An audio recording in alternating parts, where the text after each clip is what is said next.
Deux questions majeures au cœur de cette émission du Point sur l'actualité. Qui a voulu renverser le maréchal Mahamat Idriss Déby Itno? S'agit-il d'une alerte sans frais?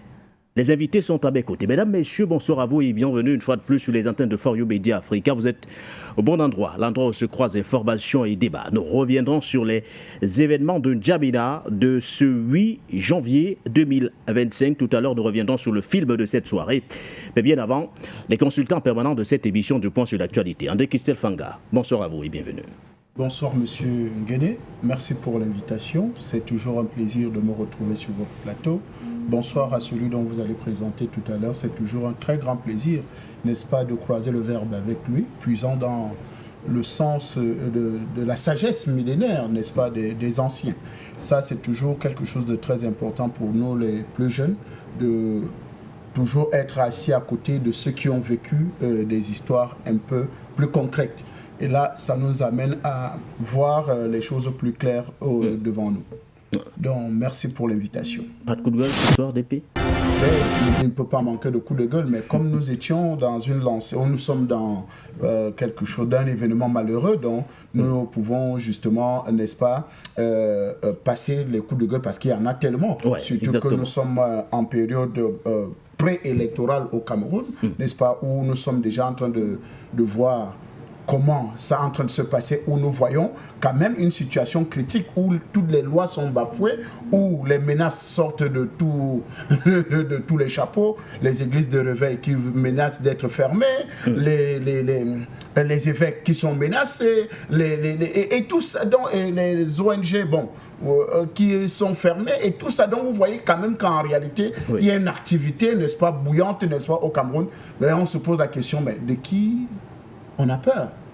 Est-ce que c'est une situation qui fait peur à l'État ou bien à ceux qui dirigent le pays? Et l'annonce de manière ciblée, n'est-ce pas, de manière un peu voilée de la candidature du président Paul Biya, mais qui confirme déjà que le président sera candidat pour cette élection présidentielle de 2025. Donc, nous sommes en train de justement de regarder, d'observer et de voir comment, si possible, les choses vont se passer dans notre pays. Donc, attendons voir et continuons à scruter, n'est-ce pas, les lendemains, continuons à voir si des situations conflictuelles que nous constatons dans notre pays ne vont pas être, n'est-ce pas, le déclencheur de quelque chose de assez néfaste pour notre pays. Même si c'est ce qu'on ne souhaite pas, bien évidemment. Bien sûr, on ne souhaite pas. Nous savons tous que le Cameroun est un pays de paix qui aime la paix et donc nous voulons que tout se passe dans la paix et c'est notre prière. Merci. Merci à vous, André Christelle Fanga, patient parfendum. Vous êtes également avec nous, doyen. Bonsoir et bienvenue à vous. Bonsoir, Nguéné, le prince de Matombe. Bonsoir à mon ami, le pasteur André Christelle Fanga, l'homme qui a les versets bibliques chevillés au corps. C'est toujours un plaisir de partager ce plateau avec lui. Mais il n'oublie pas que au-delà de la Bible, il y a une réalité, c'est-à-dire les hommes vivent sur cette terre. Et de temps en temps, à l'aune de la sagesse qu'il puise dans cette Bible-là, il essaye aussi d'apporter sa contribution dans la résolution des difficultés que vivent ceux qui vivent sur cette terre. Merci pour sa participation et à nos nombreux téléspectateurs et téléauditeurs, sans oublier nos techniciens, une fois de plus, merci pour votre invitation. Voilà. Et je disais à l'entame de cette émission du Point sur l'actualité, nous n'aurons que deux questions à la une ce soir.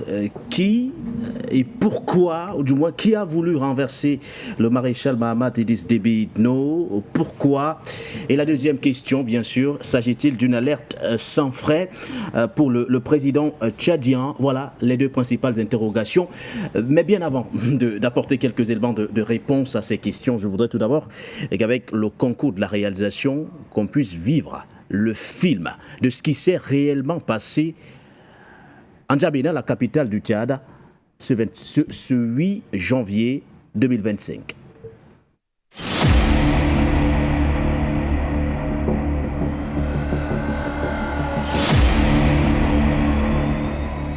Ce fut une soirée agitée en N'Djamena, la capitale, ce mercredi 8 janvier 2025 aux alentours et à une courte distance de la présidence de la République du Tchad. Environ 25 personnes, à bord de plusieurs véhicules, ont tenté de s'introduire dans le palais présidentiel. Les assaillants arrivés en groupement ont réussi à poignarder 4 gardes, parmi lesquels un mort, 2 blessés graves. Mais le gouvernement assure qu'il ne s'agit pas d'un acte terroriste. Des enquêtes sont en cours dans le but d'élucider l'attaque à la présidence. Selon le porte-parole du gouvernement, Abdourahmane Koulamala, le procureur de la République fera très prochainement une communication qui éclairera l'opinion nationale et internationale sur les faits et leurs contours. Durant la même soirée, 18 de ces assaillants ont été neutralisés par le dispositif armé déployé au palais. Ces hommes, à en croire le ministre Koulamala, ne possédaient aucune arme de guerre, mais étaient plutôt munis d'armes blanches et de protection traditionnelle, censées les rendre invincibles face aux balles de la garde présidentielle. Si le porte-parole du gouvernement a mentionné que l'attaque à l'arme blanche était peu organisée, il a également rappelé qu'elle a rapidement été contenue par les différentes forces déployées pour la circonstance. Les institutions de l'État sont donc bel et bien debout. La menace a été repoussée, rappelle le gouvernement. Plus de peur que de mal, le peuple peut, je cite, dormir sur ses 2 oreilles, fin de citation, car l'armée veille nuit et jour. Le ministre Koulamala a terminé sa communication par de vives félicitations aux forces armées tchadiennes ainsi qu'à leurs dispositifs déployés. Dans une vidéo tournée en direct du palais présidentiel, quelques minutes après l'incident jugé mineur, le 8 janvier dernier, le porte-parole du gouvernement appelait déjà les citoyens tchadiens à garder leur calme et à ne surtout pas céder aux sirènes de la désinformation. Réitérant que la situation était sous contrôle, 8 de ces assaillants sont actuellement entre les mains de la justice pour besoin d'enquête dans le but de faire la lumière sur les faits ayant entraîné une agitation inédite au sein de la présidence de la République du Tchad depuis l'arrivée au pouvoir du président Mahamat Idriss Déby Itno.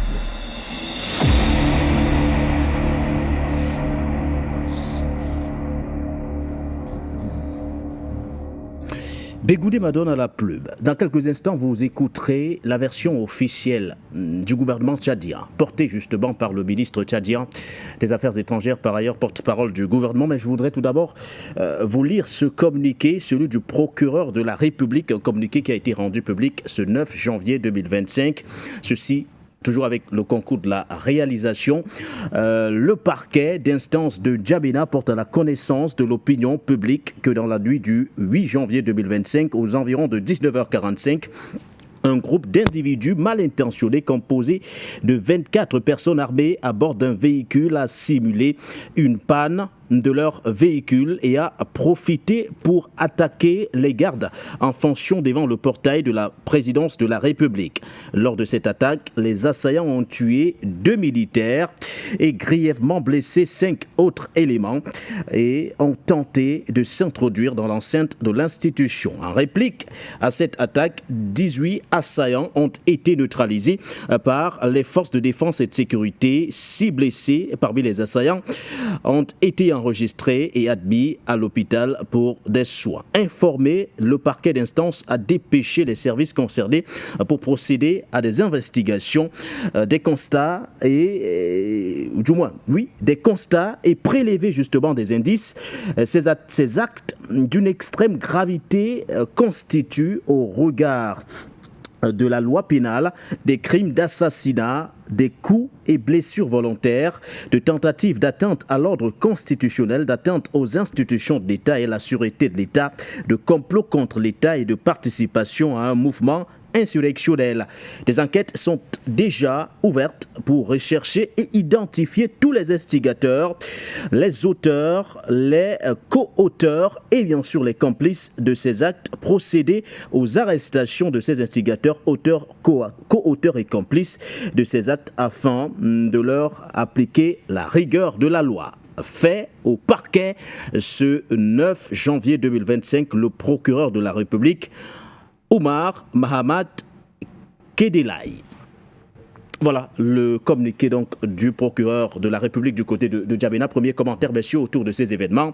Le premier constat, 24 assaillants selon le procureur de la République, 18 assaillants ont été neutralisés par les forces de défense et de sécurité.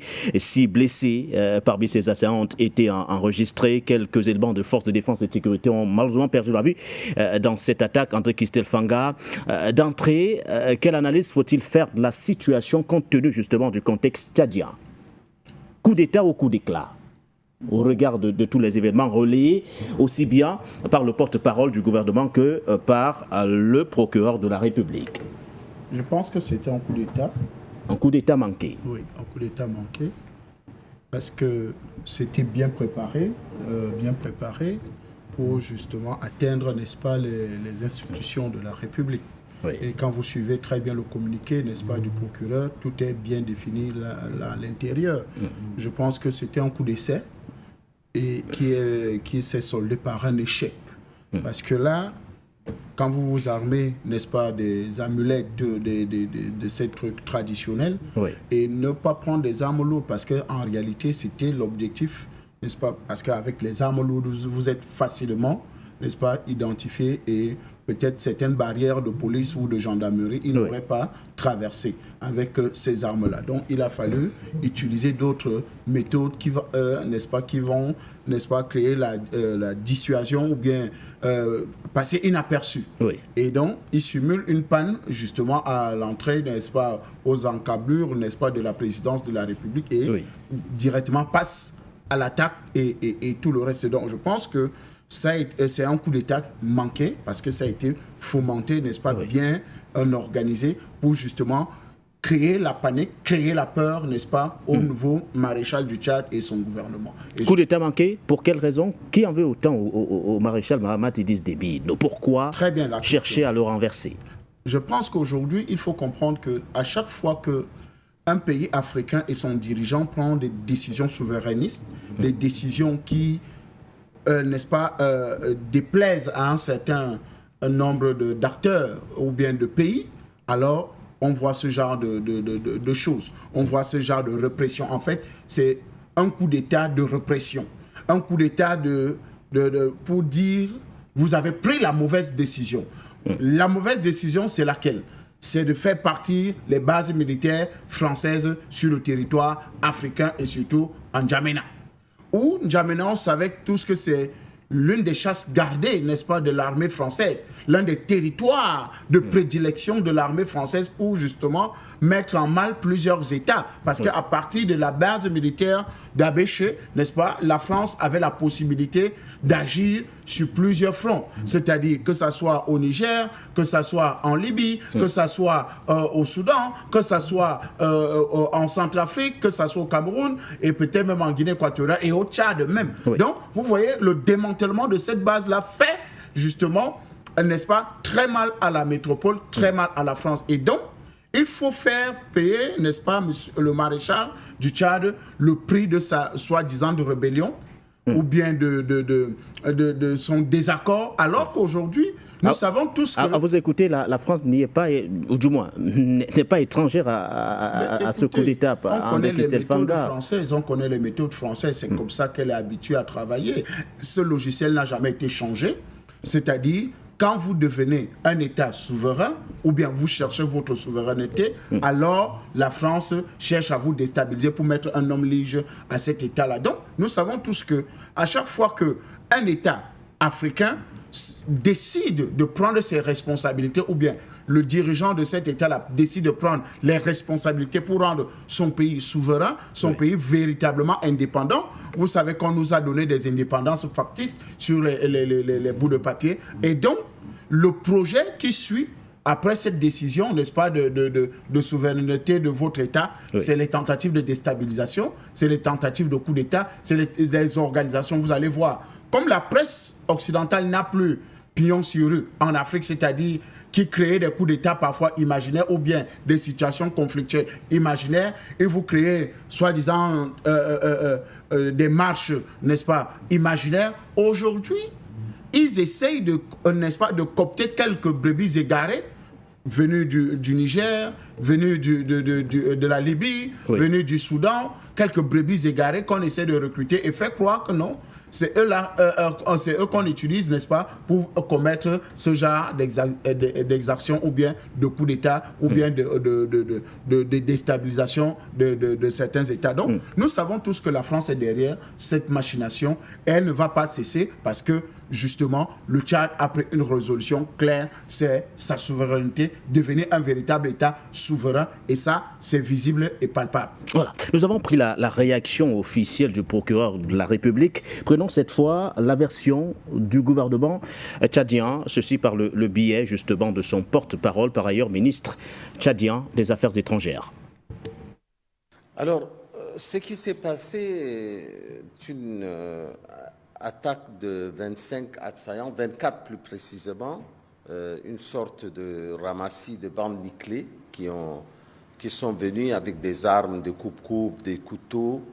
Ils sont venus à bord d'un véhicule qu'on appelle communément Dina. Ils étaient 25 personnes, un ou deux véhicules, l'enquête va le confirmer. Et le véhicule a semblé être en panne devant la présidence. Et comme le véhicule a semblé être en panne dans la présidence, ils sont descendus de façon violente et ils ont poignardé les 4 gardes qui étaient présents. Ils ont tué un et blessé grièvement 2 et un autre est blessé, mais sa vie n'est pas en danger. Ensuite, ils ont pu pénétrer à une courte distance à l'intérieur de la présidence. Et un des gardes a commencé à tirer et ça a réveillé la vigilance des autres gardes postés tout autour et ils ont été très facilement maîtrisés. Alors, le premier constat qu'on a fait, le procureur de la République donnera des explications plus précises dans les heures qui suivent. On a constaté qu'ils avaient beaucoup d'alcool, des petites bouteilles d'eau remplies d'alcool, on dirait du whisky ou quelque chose comme ça, et avec un peu de drogue. Ils étaient complètement drogués, du moins les survivants.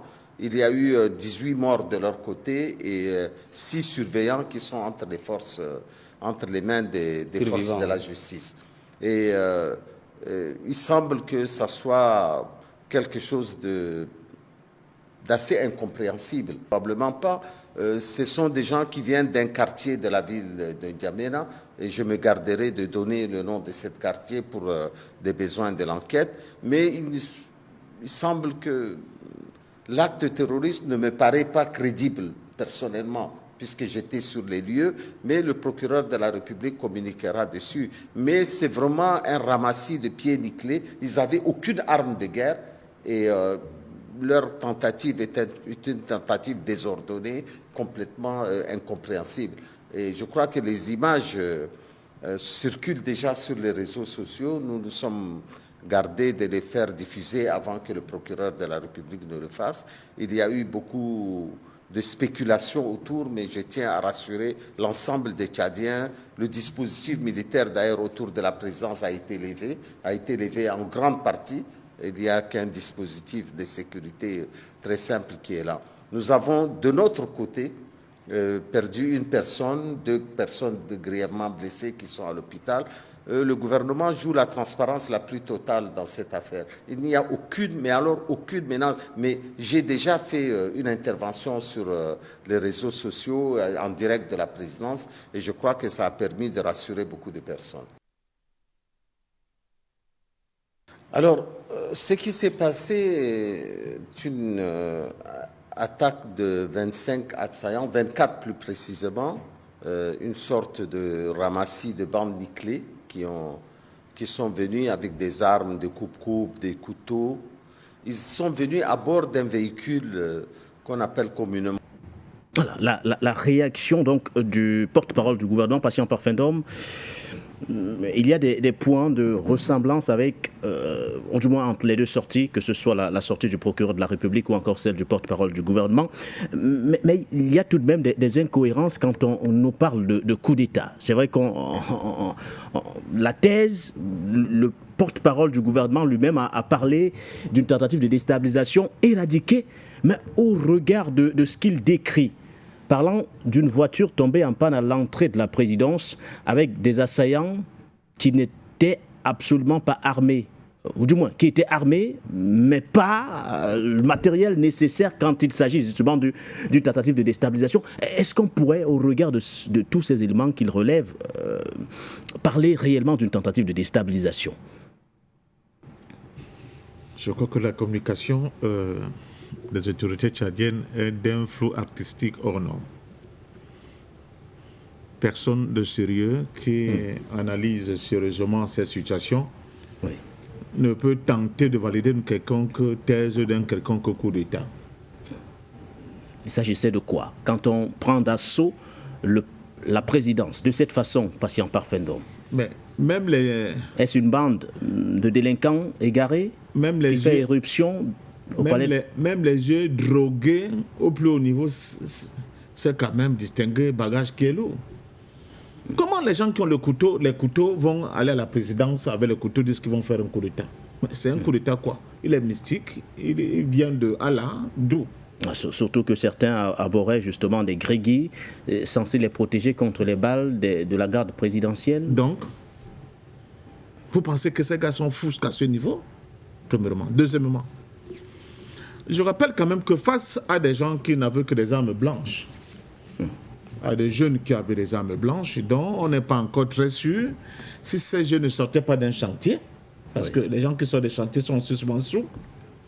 Il y a quand même eu près de 2 heures d'affilée de coups de feu à l'arme lourde.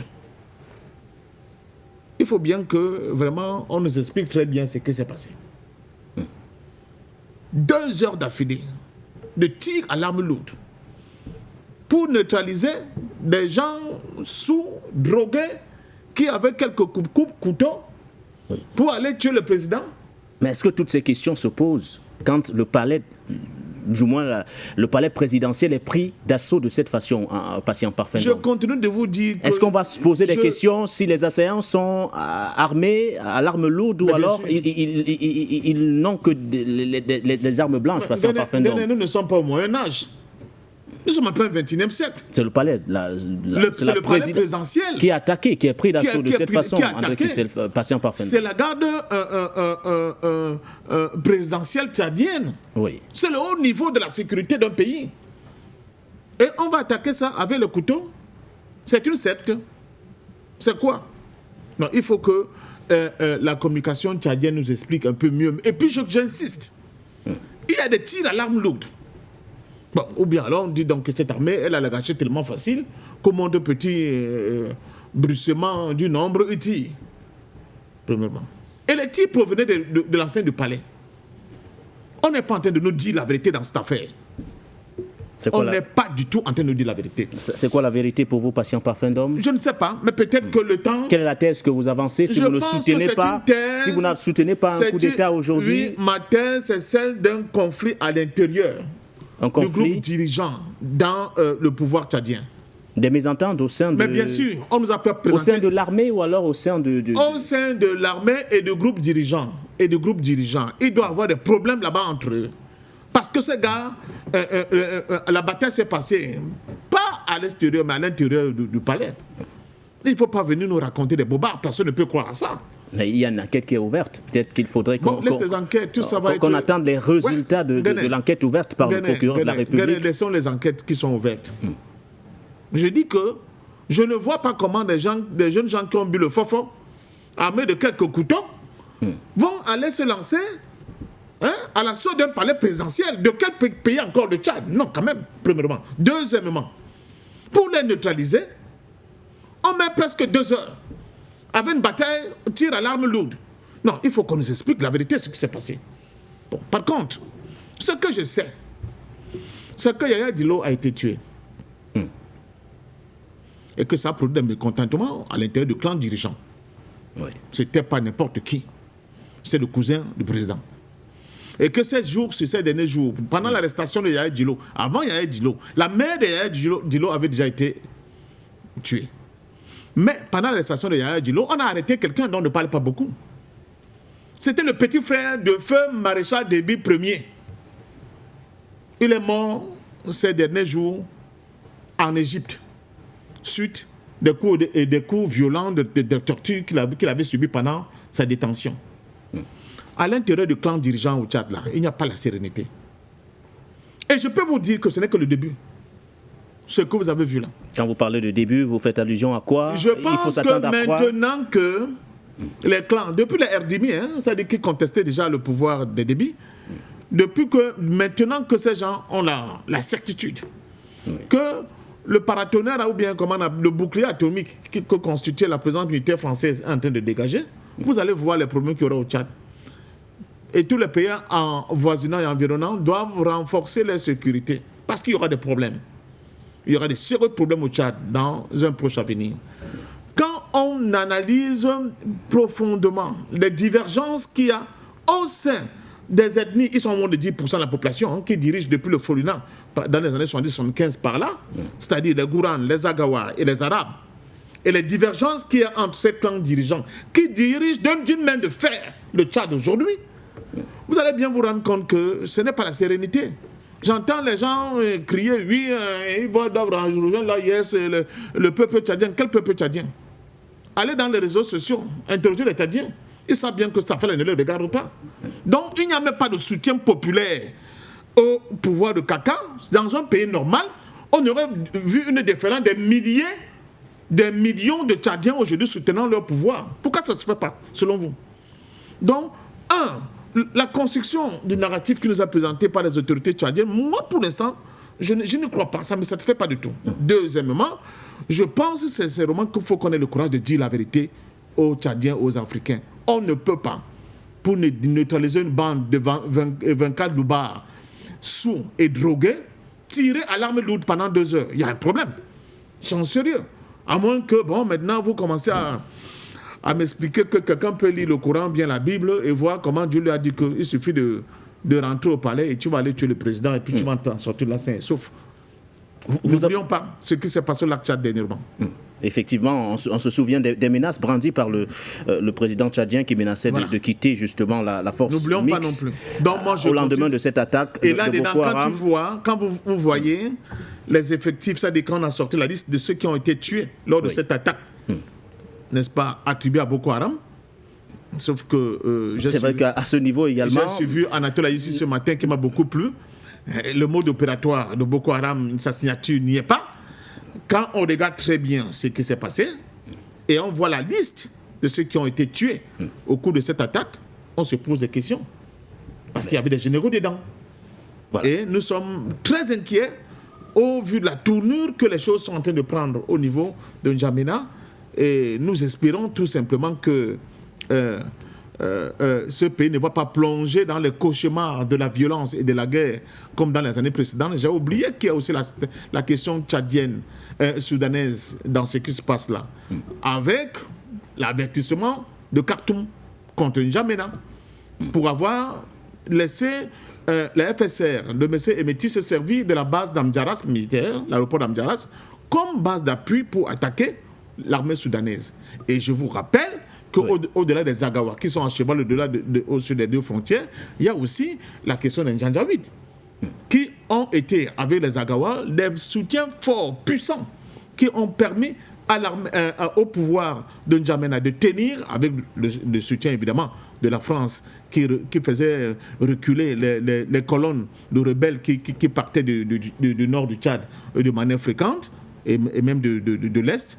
Donc, ces deux éléments qui font défaut en termes de bouclier sécuritaire au pouvoir actuel de N'Djamena, sans oublier les contradictions en interne de ces mêmes pouvoirs, mais laisse croire que peut-être nous sommes dans une situation qui ne respire pas beaucoup la sérénité au sein du clan dirigeant et qui peut être à la base d'une véritable une tentative de prise de pouvoir de manière brutale qui s'est produite hier en N'Djamena et que les pauvres gars qui étaient peut-être sortis d'un chantier, j'en sais rien, sous, comme on vient de nous décrire, ayant de l'alcool avec eux, ils se sont retrouvés là, comme la plupart du temps, au mauvais endroit. Alors vous en avez parlé, pourquoi vous avez des âmes blanches? Mais alors en N'Djamena, moi j'ai été en N'Djamena, il n'y a pas que des âmes blanches.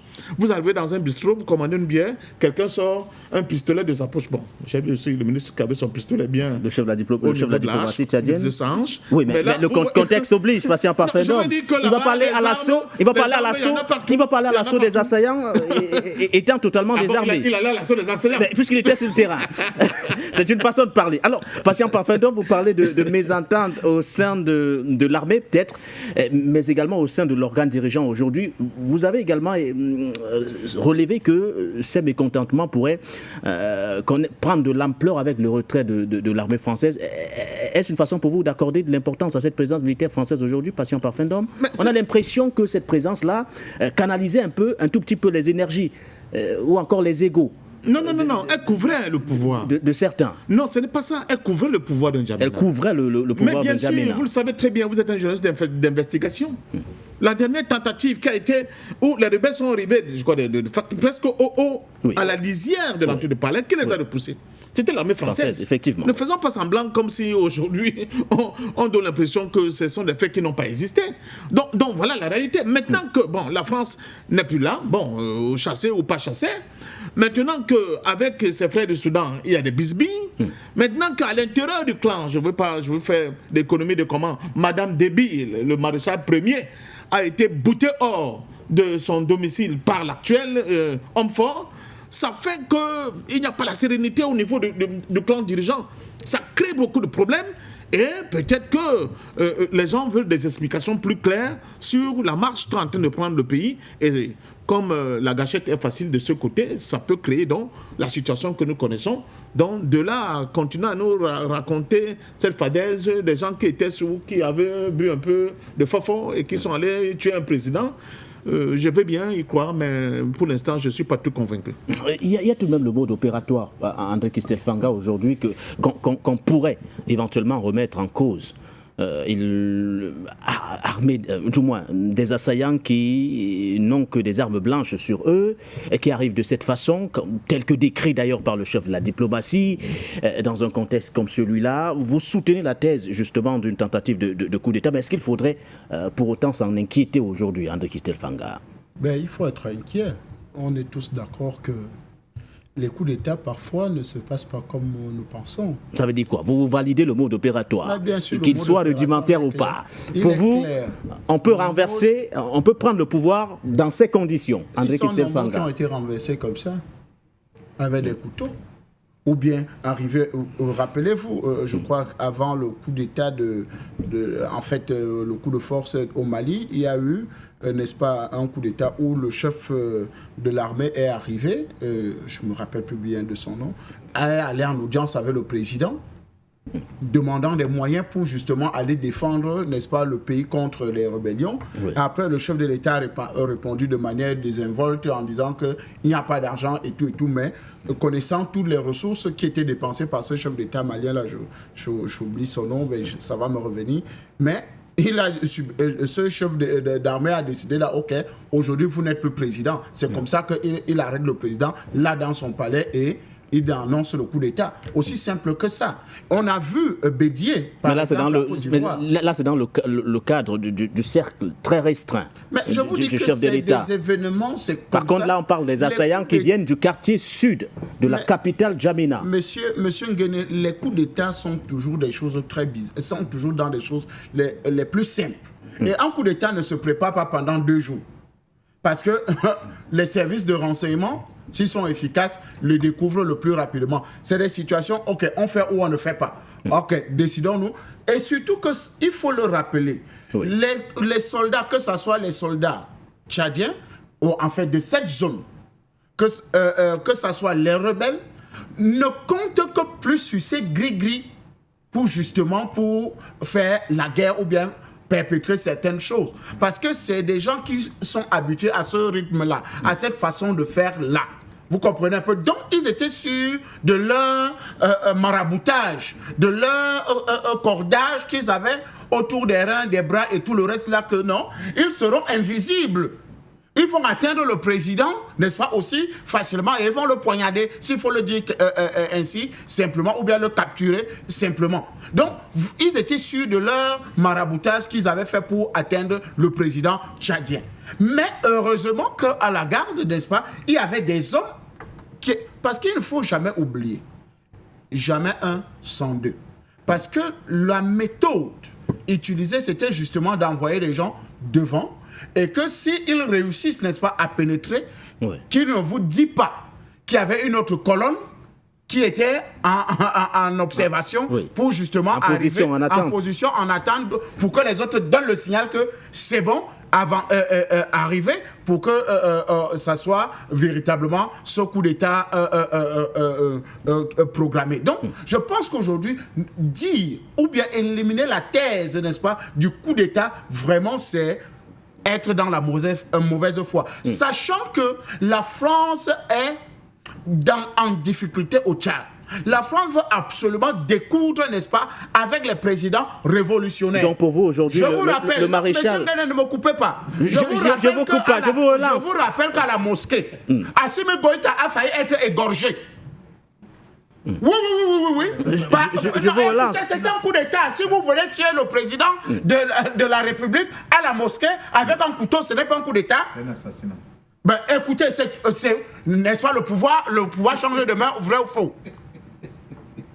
Le pouvoir change de main, vrai ou faux? Si le président est assassiné. Donc, aujourd'hui, c'est les mêmes méthodes. Assimi Goïta a été attaqué dans une mosquée avec un couteau. Donc, ne disons pas que... Donc pour vous, le maréchal est en train de payer ses positions souverainistes. Exactement, ce n'est pas à se discuter. Nous savons tous que le Tchad va passer des moments très difficiles parce que la France ne va pas accepter un seul instant de rester comme ça sans répression. Je voudrais vous rappeler deux événements extrêmement importants. Que le Tchad, n'est-ce pas, et son leader charismatique, M. Mahamat Idriss Déby, maréchal aujourd'hui, fait par le peuple, n'est-ce pas, a pris des décisions extrêmement importantes. Vous vous rappelez des 100 à 120 soldats américains qui étaient, n'est-ce pas, qui avaient une position au Tchad. Le maréchal a demandé à ces Américains de partir. Et dès qu'ils sont partis, ils ont été immédiatement remplacés par des instructeurs russes.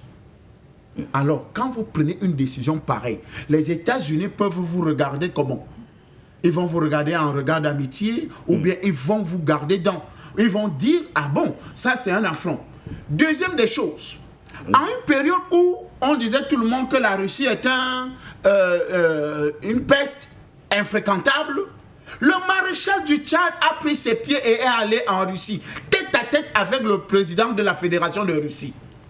Ce qui a donné des tournures, ce qui a donné des maux de tête, ce qui a donné, n'est-ce pas, à M. Emmanuel Macron. Et la boucle pour boucler le tout, le démantèlement de la base française au niveau du Tchad. Alors là, c'est la goutte d'eau qui déborde le vase. On va tout essayer contre le maréchal. On va même créer des narratifs, n'est-ce pas, du style que non, il y a des problèmes entre Mahamat Idriss Déby et sa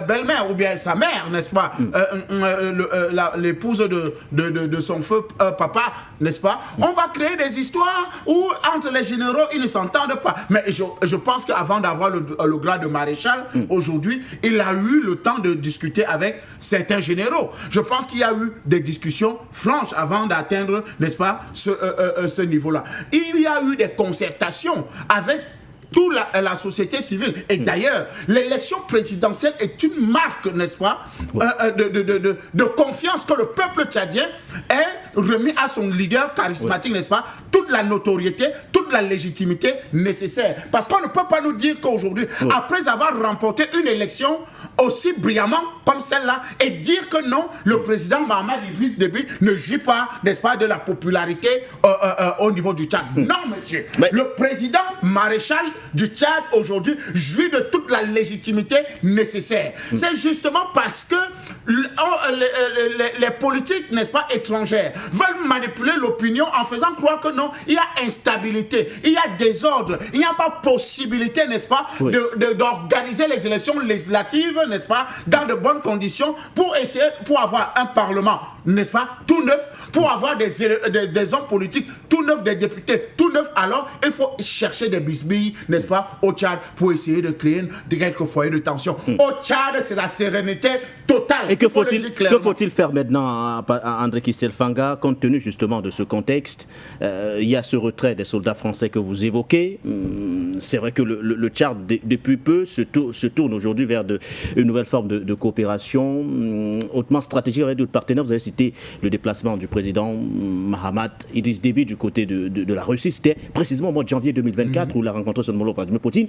Est-ce une façon pour vous de dire qu'il faudrait aujourd'hui, au regard de tous ces défis sécuritaires, renforcer encore un peu plus cette relation de coopération? Je pense qu'aujourd'hui, le Tchad a une vision. Laquelle? Le président du Tchad actuel a une vision. Première des choses, le Tchad doit devenir un État souverain. Et toutes les décisions qui doivent aider le Tchad à devenir cet État souverain seront prises. Et je l'avais dit ici sur votre plateau après son élection, que l'un des chantiers qui reste, c'est la base militaire française. Et ça n'a pas été fait. Je pense que quand vous êtes visionnaire... Comme Ouattara. Ben, écoutez, Ouattara, c'est votre problème là-bas. Vos amis français là-bas, c'est entre vous les Français, n'est-ce pas? Nous, on est les Africains, restons sur le Tchad, nous, on est Tchadiens. Restons sur le Nous, Tchad. on est Tchadiens. Nous sommes d'accord que la vision qui est implémentée par le président Mahamat Idriss Déby, le maréchal du Tchad actuel, n'est-ce pas, est dans une logique de souveraineté de l'État tchadien. C'est-à-dire, c'est les Tchadiens qui doivent décider de leur propre sort. Il n'y a plus question. Ça veut dire qu'au niveau de la sécurité, on ne doit plus également sous-traiter, André Kistel Fanga? Écoutez, la sous-traitance est terminée. Si les Américains qui étaient là sont partis, si les Français qui étaient là sont en train de partir, alors vous n'allez pas nous dire qu'un seul instant, le Tchad n'est pas en train de travailler pour sa souveraineté. La sous-traitance, ou d'ailleurs même il n'y avait pas de sous-traitance parce qu'en réalité, le Tchad ne contrôlait pas cette base-là. Parce que cette base française prenait des décisions. Elle pouvait décoller de N'Djamena pour aller déstabiliser certains États sans la permission de N'Djamena. D'ailleurs, il y a même eu beaucoup de chauffourées, n'est-ce pas, entre les soldats tchadiens et français sur ce territoire-là. Donc, je pense qu'aujourd'hui, la vision, elle est claire. Oui. C'est que le Tchad doit devenir véritablement ce pays souverain. Et nous sommes d'accord, nous les panafricanistes, parce que le président Mahamat Idriss Déby aujourd'hui est un panafricaniste pur et dur. Et nous le savons tous et nous voyons des résultats concrets. Nous n'allons pas céder un seul pas de notre victoire panafricaniste à un individu qui se fait croire qu'il vient dire à Mondial Vision que c'est lui qui a donné seulement l'exclusivité d'annonce, n'est-ce pas, au chef d'État africain de dire que non, on démantelait les bases. Monsieur, c'est le combat des panafricanistes qui est en train de faire partie l'armée française sur le territoire africain. Un point, un trait. C'est nous qui avons commencé à dire que ces bases-là sont des problèmes chez nous en Afrique. Le franc CFA est un problème chez nous en Afrique. Donc, si Macron aujourd'hui vient décider que bon, ok, ou bien un chef d'État comme ils ont voulu faire avec Ouattara à une époque de créer le Wakrom, c'est-à-dire cet écho farfelu qu'ils ont voulu créer en Afrique de l'Ouest là. Donc, ils vont dire que non, c'est eux qui ont donné l'exclusivité. Non, monsieur. C'est des menteurs, c'est des tricheurs. Ils ne pourront plus voler notre souveraineté dans notre État ou bien notre combat, les victoires que nous engrangeons tous les jours sur le combat. Donc, le président Mahamat est dans une bonne logique. Oui. La logique, rendre le Tchad un État souverain, rendre, n'est-ce pas, un État par prospère, mais bien sûr, rendre un État prospère et donner la possibilité, n'est-ce pas, à tous les Tchadiens, n'est-ce pas, d'être des acteurs politiques, n'est-ce pas, à tous les niveaux, où ce n'est plus par la force ou bien par la violence qu'il faut exprimer ses idées. Parce que les soi-disant Boko Haram n'existe plus au Tchad. C'est des fabrications, n'est-ce pas, des choses françaises. Ça n'existe plus. Même si nous avons vu ces attaques tout de même des pays. Écoutez, nous savons du tous côté du lac Tchad, le président a lancé... le président en personne a lancé... Le président en personne a lancé l'opération Ascanit. Et il a menacé de se retirer de la force. On déshabille simplement Saint-Pierre, on habille Saint-Paul. On met juste derrière Boko Haram. Il y a un chantier tout de même, patient parfum d'homme, c'est vrai, je connais votre position, et ça tombe bien parce que j'ai des opinions divergentes plutôt sur le plateau. Vous avez émis des réserves tout de même vis-à-vis justement de ces événements enregistrés du côté de N'Djamena ce 8 janvier 2025, mais au-delà justement de ce à quoi nous avons assisté, il y a ces défis sécuritaires qui se présentent aujourd'hui. Vous parlez, entre autres, de mésententes au sein de l'armée. Il y a la menace Boko Haram qui est là, les menaces elles-mêmes portées justement par le président Mahamat Idriss Déby Itno, la question du Soudan que vous avez relevée, ce n'est pas un tableau réluisant que vous dressez, André Patient Parfum d'homme. Que faut-il faire dans un contexte comme celui du Tchad où nous avons un président qui vient à peine d'être élu et qui doit déjà faire face à ces défis? Patient Parfum d'homme. Non seulement un président qui vient d'être élu, mais ce qui est passé au grade de maréchal. Vous insistez là-dessus. Mais il est. Patient parfait d'homme. Est-ce vraiment important de faire un crochet sur le titre de maréchal? Quand vous voulez suivre les pas de votre père, comme Fanga le disait tout à l'heure, il faut faire tout quand même pour ressembler à papa. Bon, pour l'instant, il est pas maréchal. Peut-être que demain, il sera empereur. On ne sait jamais. Oui, ben, s'il répond aux besoins du peuple tchadien, peu importe le titre. Peu importe. Même chancelier. Oui. Allez-y, patient parfait d'homme. Puisque nous y sommes. Donc, je crois que... il y a des défis sécuritaires auxquels il faut faire face aujourd'hui. Oui, et on fait quoi? Mais surtout, il faut tout faire pour ramener l'ensemble des Tchadiens à un même niveau de compréhension des choses, à beaucoup plus de dialogue entre les Tchadiens et à beaucoup plus de sérénité pour reprendre la marche en avant de ce pays qu'on appelle le Tchad. Je continue d'insister lourdement là-dessus, que pour l'instant, la communication gouvernementale était d'un flou hors pair. Hors pair. Je pense que même à leur niveau, ils se posent des questions actuellement, qu'est-ce qui se passe avec ce type de communication? Bon. Et deuxièmement, le narratif qui nous a été présenté ne convainc personne, même pas eux-mêmes. Quand vous parlez de communication floue, elles auraient dû faire quoi, les autorités? Non, elles auraient dû nous dire la vérité. Mais là, la vérité n'a pas été dite. Mais toute vérité n'est pas bonne à dire. Peut-être, si c'est ce que vous dites dans ce cas. Surtout pour des questions hautement stratégiques comme celle-là. Bon, peut-être. Concernant la sécurité de l'État. Mais vous savez, quand ça commence à pourrir, quel qu'en soit l'esparadrap que vous mettez dessus, à un moment donné, ça ne va pas tenir très très longtemps. Donc moi je pense sincèrement que ce qui se passe au Tchad actuellement est tout simplement le fruit de la décomposition d'un système et d'un régime qui a trop duré au pouvoir depuis l'apparition de Frolina au Tchad et la confiscation du pouvoir par une classe et un clan régnant. Il faut mettre fin à cela. Il faut revenir à des bases qui sont des bases normales où tous les Tchadiens participent à la construction de leur pays. Sinon, je ne serais pas étonné de voir encore d'autres buveurs de fofo et de bili-bili se présenter devant le palais pour aller faire un coup d'État. Comme dit Fanga, c'est-à-dire assassiner un individu devient un coup d'État. Pas forcément. On peut assassiner un haut gradé ou bien un président de la République sans que cela ne soit un coup d'État. Ceux qui ont assassiné John Kennedy n'ont pas pris le pouvoir. Donc il faut bien évaluer souvent ces manipulations de concepts là. Je dis que ce qui s'est passé là n'honore personne et je pense tout simplement que les autorités tchadiennes comprendront très bien que cette communication n'a convaincu personne et que peut-être qu'ils aient le courage de nous donner et nous dire enfin la vérité de ce qui s'est passé dans l'enceinte de ce palais où pendant près de 2 heures, je ne dis pas de 50 minutes, moi je dis pendant près de 2 heures, c'est un affrontement à l'arme lourde. On ne tue pas un moustique avec un gourdin, ça n'a pas de sens. Bon, à moins que Fanga vienne de nous dire que même les soldats tchadiens croient beaucoup plus à leur gris-gris qu'aux armes qu'ils ont à des mains, ce que je trouve quand même un peu curieux.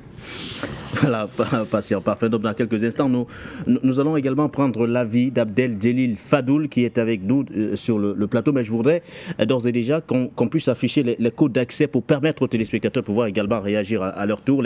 Les questions, on n'arrive même plus à les poser au regard justement de la situation du côté de N'Djamena. Il y a la communication, ou du moins les communications officielles, que ce soit justement la sortie du ministre Koulamala, le chef de la diplomatie tchadienne, ou encore celle du procureur de la République du Tchad. L'enquête a été effectivement ouverte. Pour l'heure, les informations que nous avons à notre niveau, les assaillants au nombre de 25 du moins sur 24 précisément. On parle de 18 qui ont été neutralisés justement par l'armée tchadienne. 2 éléments de force de défense et de sécurité tués.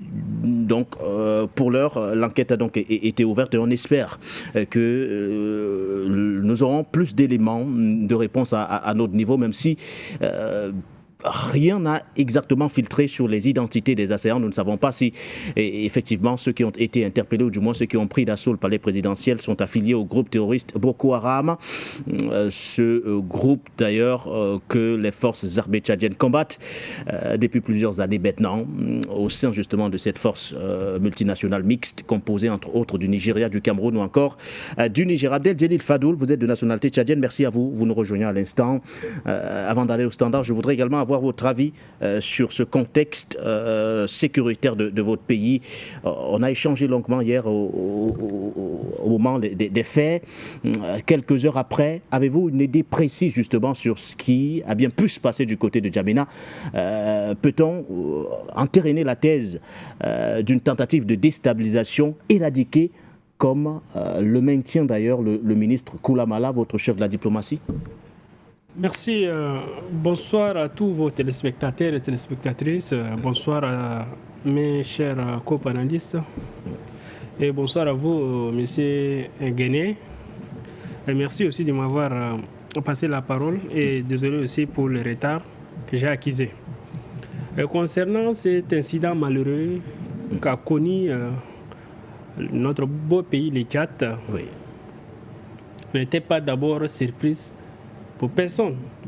Parce que le président tchadien, lors des messages à la nation, avait prédit qu'il y aurait véritablement de toutes sortes de tentatives de déstabilisation, que ce soit économique, financière et autres. Les Tchadiens s'entendaient à cela. D'autant plus que le Tchad a pris aussi une décision historique de rompre les accords militaires, je dirais même imposés au gouvernement de l'époque, et qui axifie notre pays, parce que les bases militaires françaises ont toujours sémé de désolation dans notre pays.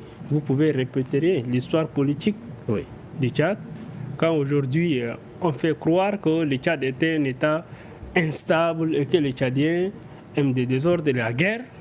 C'est aussi entretenu quelque part. Sinon, le peuple tchadien est un peuple pacifique, solidaire et hospitalier. Comment serait-il que toutes ces guerres, j'allais dire, ne finissent pas dans notre pays? Et j'aimerais vous le dire. Vous savez, ces bases sont les punaises du peuple tchadien. Et M. Guéné, vous savez de quoi se nourrit une punaise? Du sang humain. Du sang humain. Voilà, depuis, j'ai tendance de dire et de prendre l'exemple sur la guerre civile de 1979. Comment les bases militaires françaises ont joué les duplicités, ont aidé à certains moments tous les chefs des différentes tendances pour entretenir la guerre davantage. Parce que les déclarations des chefs des tendances de l'époque qui accusent la France d'aider tel camp ou tel camp à un moment donné. Et cela justifie d'ailleurs leur maintien, leur présence sur notre sol de manière comment on appelle permanente, j'allais dire. Et c'est pourquoi, depuis tout ce temps, les rébellions n'ont jamais cessé de se créer. Les Boko Haram, tous les désordres. Et tant que ces bases seront au Tchad, les désordres ne termineront jamais. Mais là, les bases sont démantelées. Les bases sont démantelées. Et c'est au même moment que nous enregistrons justement ces événements. Vous savez, la récente... Comment on interprète cela? Est-ce un vide sécuritaire que la France est en train de laisser au regard du contexte, ce contexte que vous décrivez? Le Tchad est un pays sahélien, et les pays sahéliens qui ont, avant le Tchad, qui ont mis la France, comment on appelle, à la porte, ont eu affaire à des attaques plus violentes que celles d'hier. Et maintenant, dans le cas du Tchad, l'attaque d'hier, j'aimerais d'abord présenter mes condoléances aux victimes dans les côtés des forces de l'ordre et de sécurité, et aussi m'incliner devant les mémoires de ces vaillants combattants qui ont vraiment arrêté l'assaut soudain contre la plus haute institution de la République. J'ai fait allusion à la présidence de la République. Vous savez, la communication du ministre des Affaires étrangères et porte-parole du gouvernement fait croire que c'est un désordre téléguidé. Et il n'arrive même pas à connaître l'issue et les enjeux de ces... Mais tout porte à croire. Vous y croyez également? Je crois fermement. Vous croyez qu'il s'agissait réellement d'un désordre téléguidé? D'un désordre qui ne vise qu'à s'aimer, à déstabiliser le pays. Qui ne vise qu'à déstabiliser le pays. Et si notre pays se déstabilise, cela profiterait. À qui profite le crime, comme vous avez l'habitude de poser cette question? Et si jamais notre pays est en désordre permanent et qu'il y a des guerres qui se rêvent, cela justifierait le maintien des bases étrangères et autres. Donc c'est pourquoi nous Donc ils n'ont pas intérêt à avoir le Tchad se stabiliser. Se stabiliser, justement. Voilà. Merci à vous, Abdel Fadul. Je pense qu'on va donner la parole à nos téléspectateurs qui vont également nous donner leurs avis sur cette tentative de déstabilisation manquée du côté du Tchad, si on s'en tient justement jusqu'ici à la version officielle, celle du chef de la diplomatie tchadienne, par ailleurs porte-parole du gouvernement, le ministre Koulamala. Au standard, allô, bonsoir et bienvenue.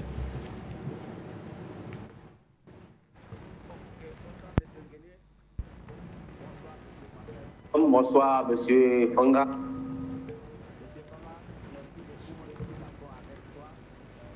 C'était un coup d'État qui était en cours au Tchad.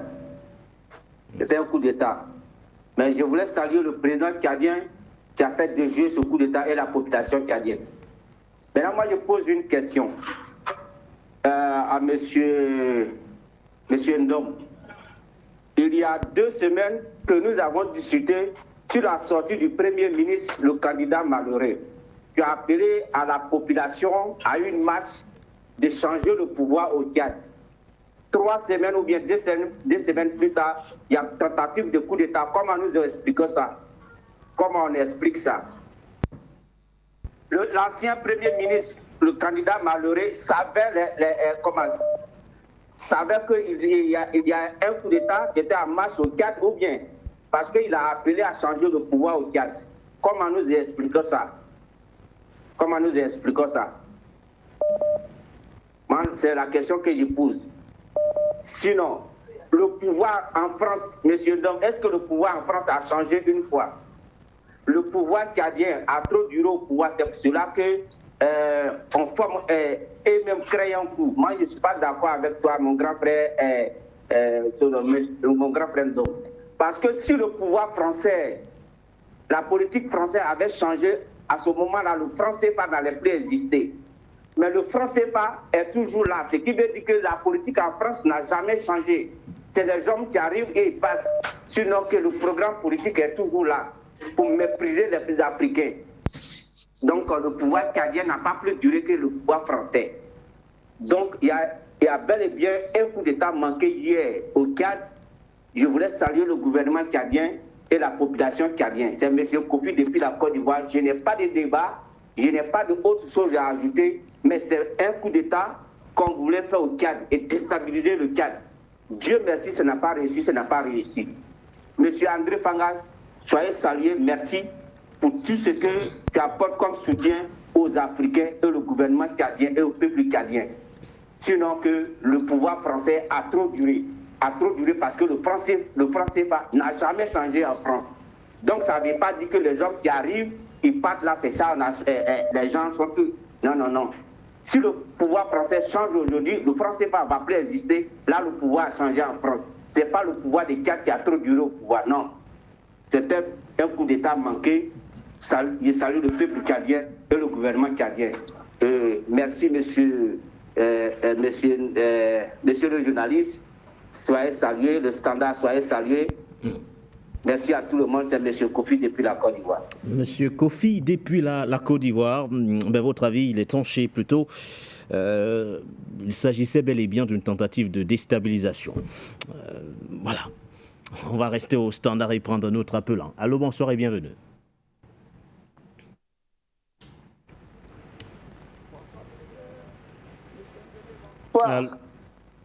Allô, bonsoir à vous.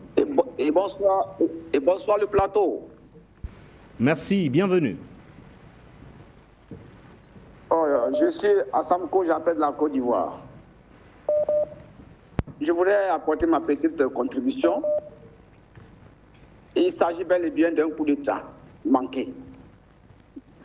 Et c'est que quand même je voulais dire au grand frère qui nous a beaucoup instruit, et qui connaît et qui continue de nous instruire, M. Pafendom, quand il dit que ce coup d'État intervient parce qu'il y a une minorité qui confisque le pouvoir, alors je vais m'aventurer à lui poser une question. Pourquoi depuis la mort d'Idriss Déby Itno et la succession de son fils, Kaka Déby, avec les différentes bases militaires, on n'a pas assisté à ces choses-là. Jusqu'à hier, lorsqu'on essaie de chasser les forces françaises et américaines du Tchad, et on vient de découvrir ces choses-là. En conclusion, le départ des forces françaises et américaines pourrait avoir un lien. Parce qu'au moment où ils étaient là, ces bases étaient là. Kaka Déby a pris le pouvoir depuis, je crois, la mort de son papa, depuis en 2021. Mais on n'a pas assisté à ces choses-là. C'est parce qu'aujourd'hui, Kaka Déby ne répond plus aux besoins des Occidentaux qu'il tente. Parce que la France l'OTAN ne viendra plus à visage découvert, comme le grand frère Pafendom nous a beaucoup enseigné. Il n'y aura plus des Blancs qui vont venir déstabiliser l'Afrique.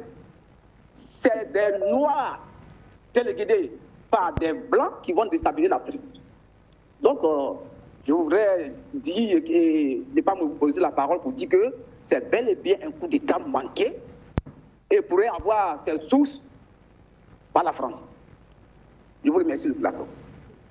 Merci à vous, monsieur Assanko, ou du moins Assanko, j'espère que je prononce bien et que je n'écorche pas votre nom. Merci pour votre contribution. Nous restons au standard avec ces avis de nos téléspectateurs, téléauditeurs ou encore auditeurs. Allô, bonsoir et bienvenue. Bonsoir, M. Nguéné. Bonsoir, le doyen. Bonsoir, Pasteur Fanga. M. Nguéné. Allô, bonsoir à vous et bienvenue sur For You Media. Il faut que le ministre, là, monsieur, tu m'entends? Je t'entends bien, tu m'entends. Il faut que le ministre, là, M. Nguéné, il nous prend au sérieux. Un coup d'État, ça, là, on n'appelle pas un coup d'État. L'armée, c'est pas comme ça. Hein? L'armée, là, c'est pas comme ça. L'armée, c'est une institution qui met l'ordre dans les désordres. Un coup d'État ne peut pas lever avec 25 personnes, avec un cas de dîner qui vient s'agarer comme une voiture panne à côté de la présidence, qui vient garer, qui descend avec des couteaux de coucou, qui poignarde 2 militaires. Vous nous prenez pour qui, là? Vous croyez que ce que le doyen qui vient parler de plateau, là, si c'était langue à Zagawa, ou bien la langue de leur propre pays, là, on ne comprend pas. Mais c'est en français. Hein. Vous nous prenez pour qui, là? 25 personnes peuvent entrer dans un car, venir garer à côté de la présidence, une panne de voiture, descendre, poignarder les gardes présidentiels. Vous croyez que les gardes présidentiels, c'est pas des individus? Il faut que...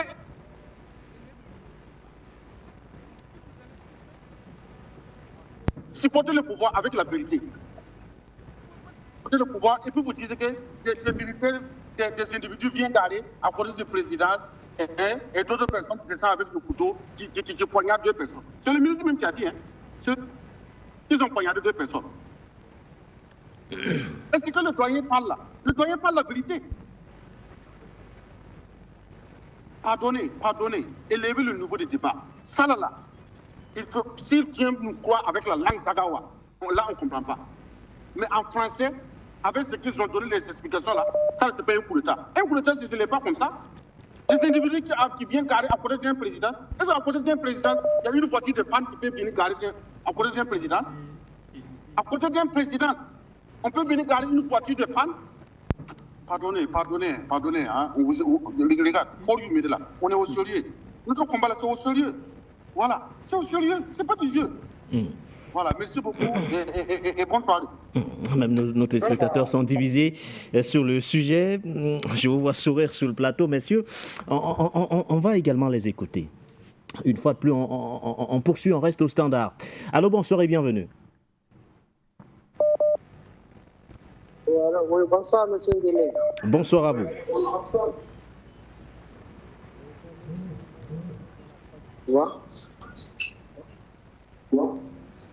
Alors, ça vous dit que ce qui s'est passé au Tchad... Ne cherchez pas à vous réécouter à la maison. Donnez simplement votre point de vue. Ok. Voilà. C'est juste moyen pour déstabiliser le Tchad. Ça, il n'y a même pas de débat. La France est derrière tout ça. Donc, je trouve que la solution pour le Tchad, c'est de rejoindre l'AES.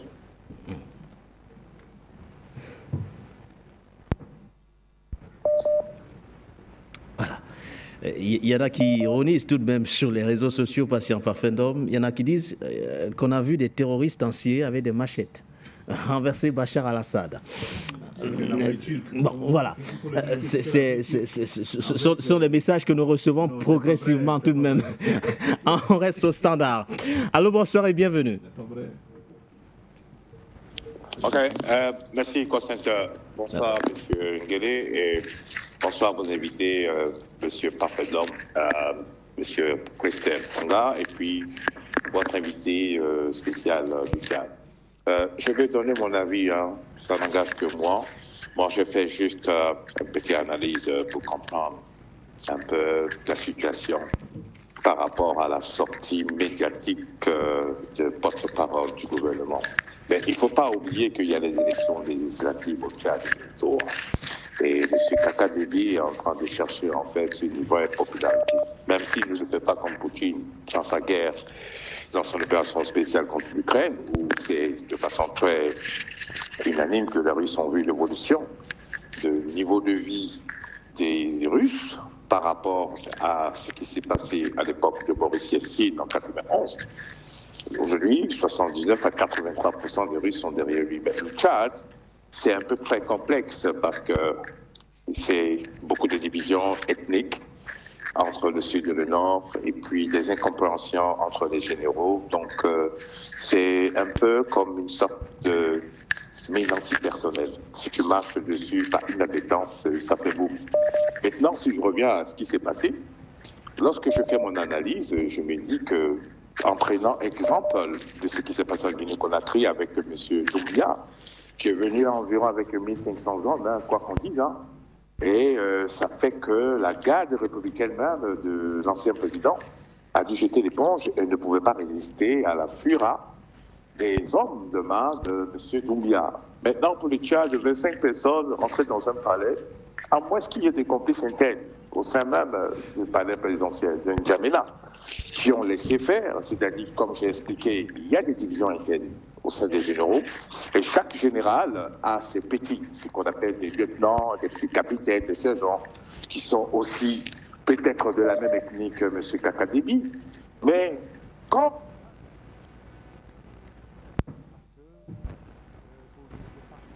à M. Nguene, même la France n'a pas dit que c'est elle qui a fait. Donc, il faut comprendre que, quelque part, ce n'est pas quelque chose.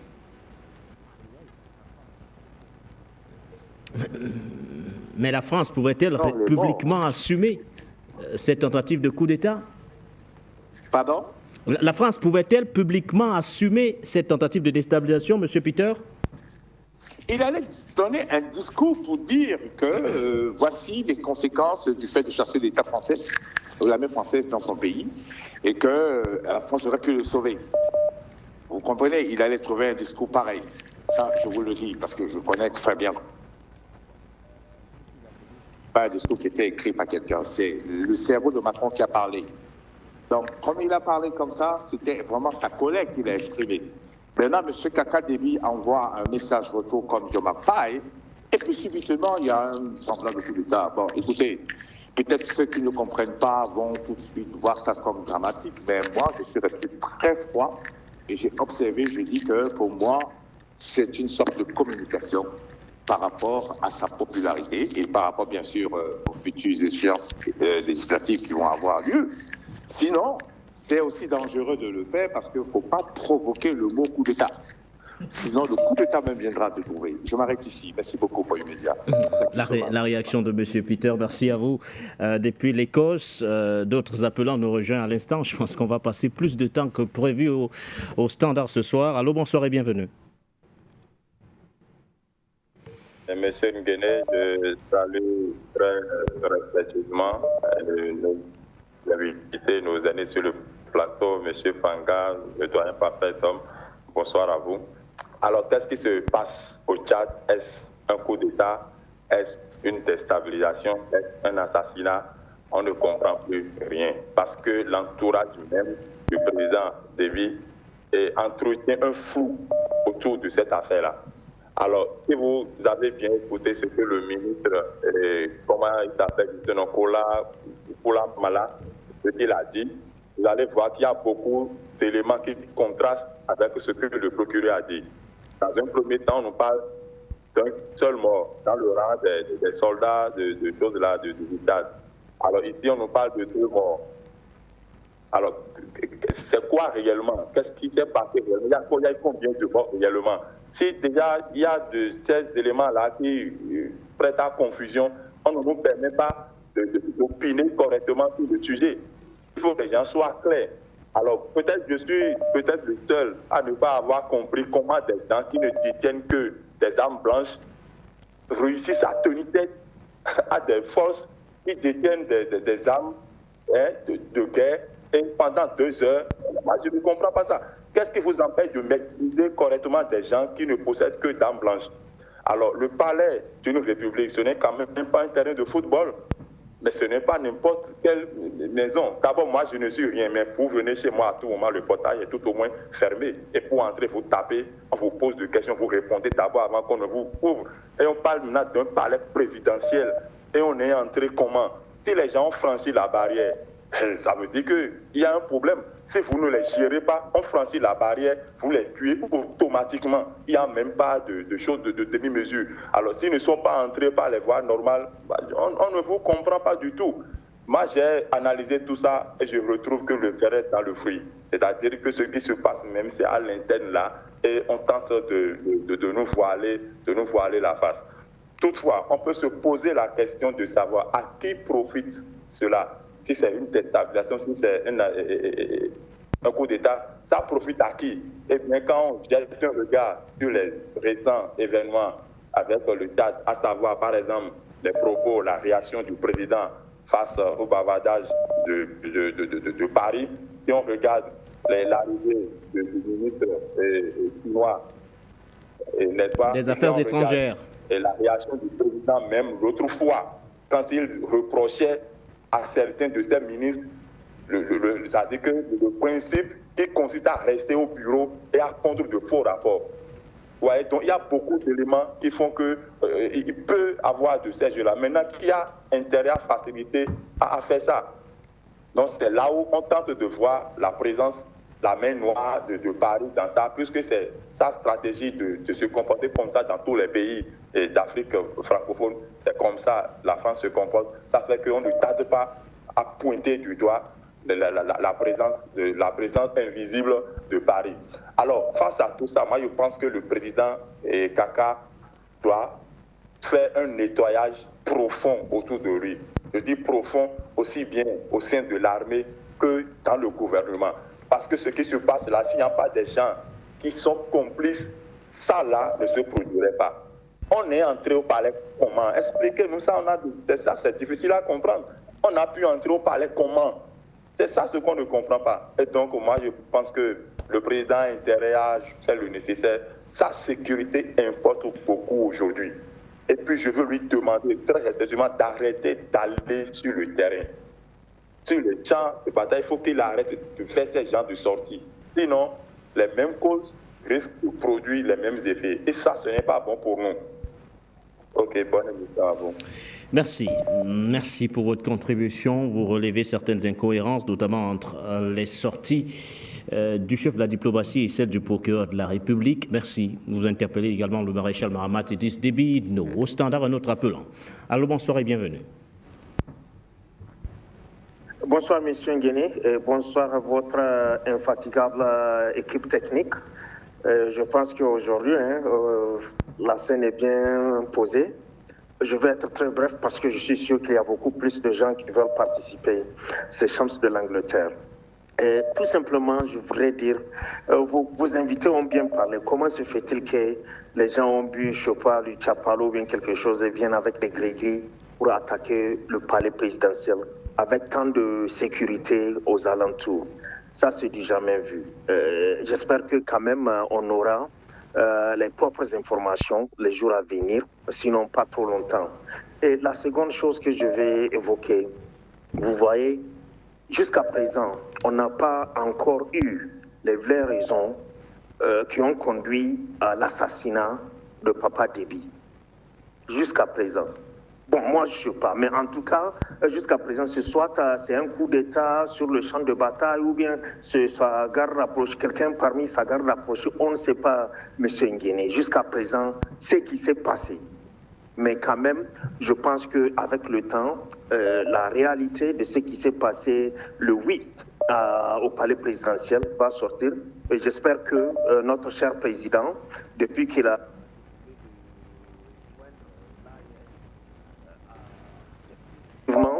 secoué, je pense, des arbres du côté de Paris, les envols.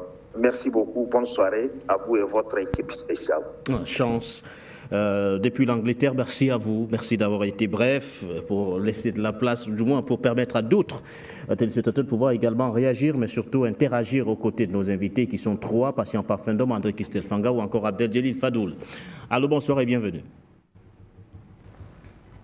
Oui, bonsoir, M. Nguéné. Merci. Bonsoir à tous vos invités.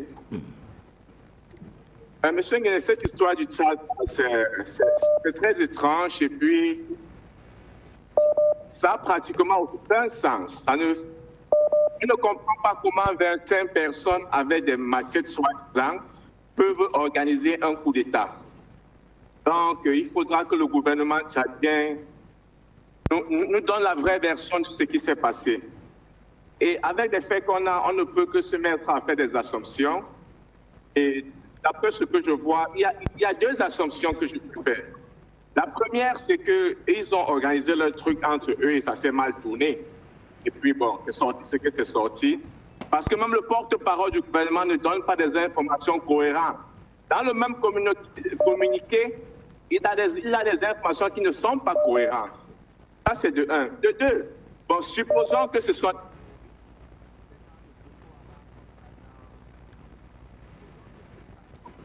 Qu'est-ce que ça veut donc dire pour le Tchad?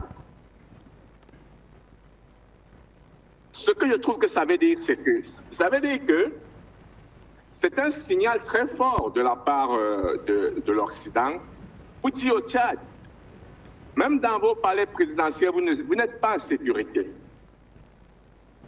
Et sachez que, et ça c'est pour les gouvernements, les chefs d'État de la sous-région, que regardez ce qui se passe au Tchad. Sachez qu'on peut vous atteindre même où vous êtes. Et ça c'est l'occasion pour eux, le gouvernement de la sous-région et aussi le gouvernement du Tchad, de prendre des mesures sécuritaires plus sérieuses pour non seulement assurer la sécurité du palais présidentiel, mais c'est quand même un palais présidentiel. On ne peut pas franchir les périmètres d'un palais présidentiel aussi facilement. Monsieur Nguéné, c'est Delano depuis le Texas et voilà ma contribution. Bonne continuation de votre émission. Merci à vous, Delano, pour votre contribution ce soir sur les antennes de For You Media Africa. Merci d'être passé une fois de plus. Un autre appelant nous rejoint à l'instant au standard. Allô, bonsoir et bienvenue. Bonsoir, For You Télévision. Bonsoir à tous les milliards de téléspectateurs de For You. Bonsoir au doyen Patient Parfendom, qui ne se fatigue jamais depuis plusieurs décennies.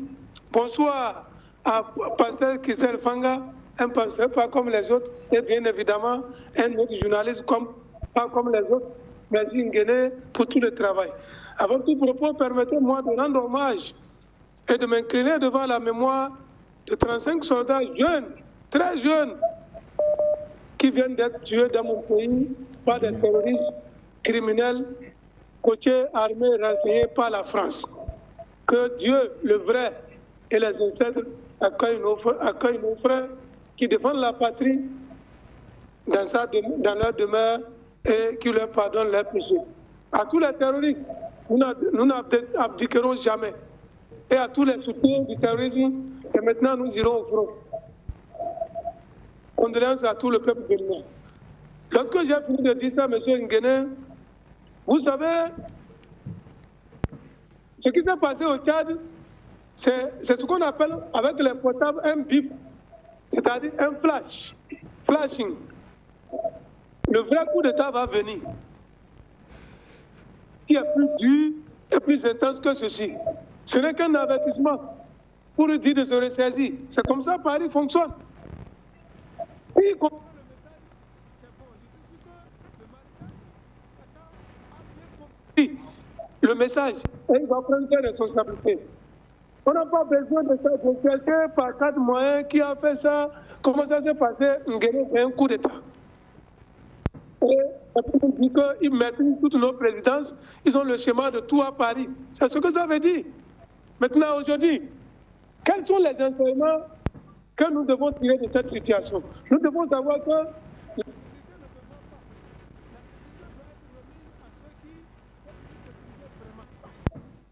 ce n'est même plus seulement au Tchadien. C'est pour tous les présidents qui pensent, même le nouveau là, le dernier, ils doivent commencer par faire attention parce qu'il y a des informations qui nous révèlent et qui font état de ce que, bon, ils vont commencer par l'attaquer aussi.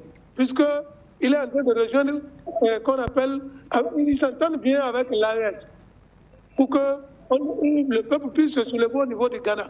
Il faut qu'ils prennent aussi. Et à partir de maintenant, il faut que les panafricanistes commencent par comprendre que le panafricanisme, ce n'est pas de la rigolade.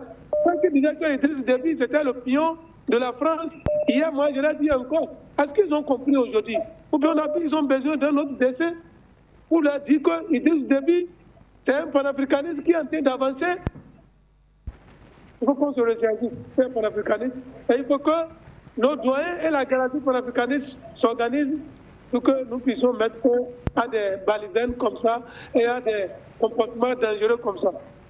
Nous savons que personne n'a jamais défié Dieu et le propriétaire de cette lutte, ce n'est rien d'autre que le vrai Dieu et nos ancêtres morts, esclavagisés, colonisés, humiliés.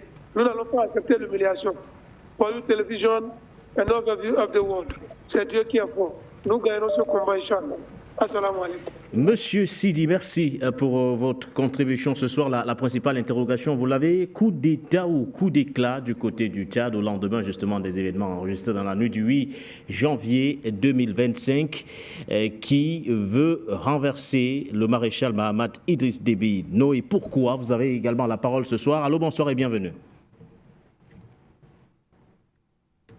Oui. Bonsoir, M. Nguéné. Et salut tout le panel. M. Nguéné, le pays de l'AES, quand Assimi Goïta a pris la décision de mettre la France, il a eu combien de tentations? Traoré, la même chose. C'est Tchani qu'on n'a pas encore tenté, mais on l'envoie toujours les terroristes. Ce n'est même pas à demander. On ne demande rien, mais oui, bien sûr, on a fait passer, sortir à base armée française, l'Afrique, bon, bientôt, ça va finir, mais il y a encore la base armée française. Quand on utilise le franc CFA, c'est par là où la France détruit tout. Comme on a, Traoré vous a dit, il y a les incompétents et les compétents, et les incompétents ne s'entendent jamais avec les compétents. C'est le problème de l'Afrique, c'est le manque de solidarité africaine. Ok, voici ce qui s'est passé au Tchad. La zone Semak, on a entendu parler, le président de Semak a dit quoi par rapport à ça? Manque de solidarité africaine, la France va les finir tous. Une fois que l'Afrique ne cherche pas à s'entendre entre eux, et la France va finir one par one. Donc, l'année 2025, c'est la fin des bases armées françaises. Mais de 2025, en l'année 2030, on ne va plus parler de franc CFA. C'est le chef d'État qui ne veut pas sortir dans le franc CFA, c'est la population qui va le mettre hors du pays. On est fatigué.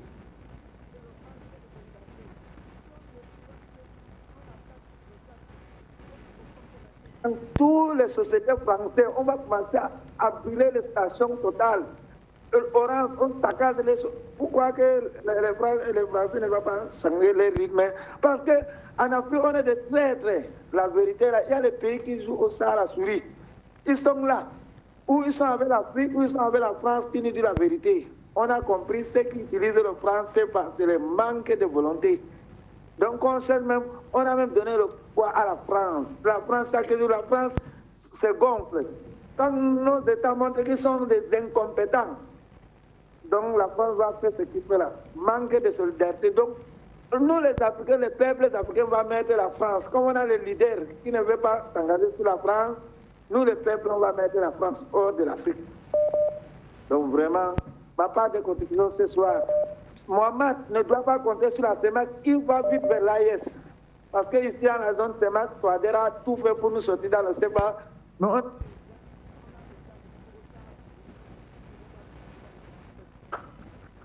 Donc, bonne soirée, M. Guinée.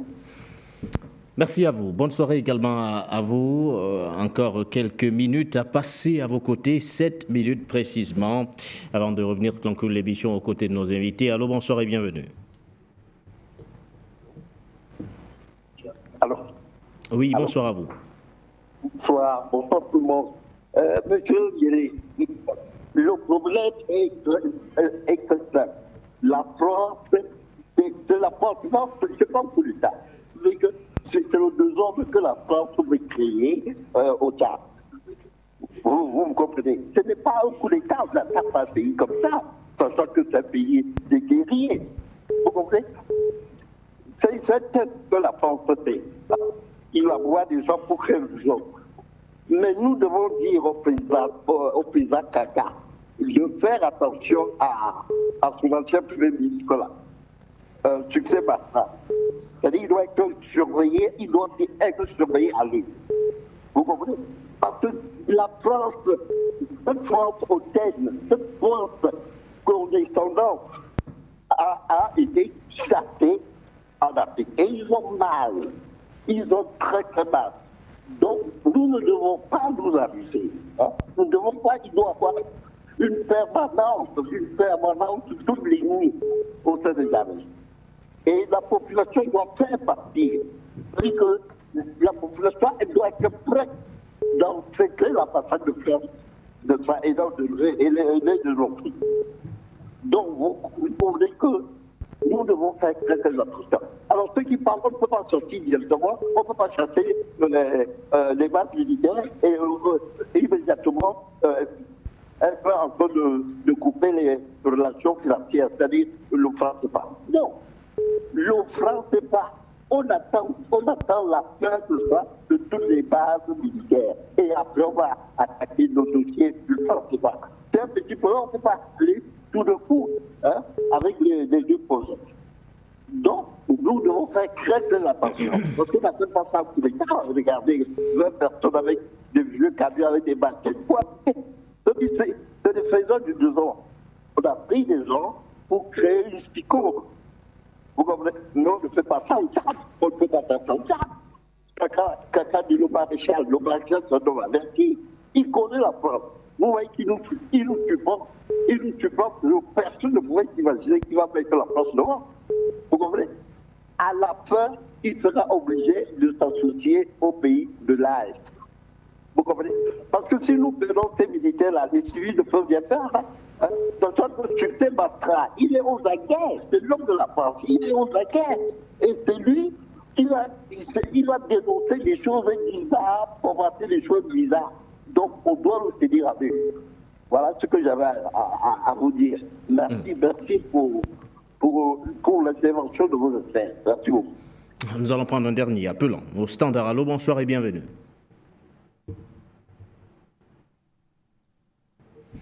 Allô, bonsoir à vous.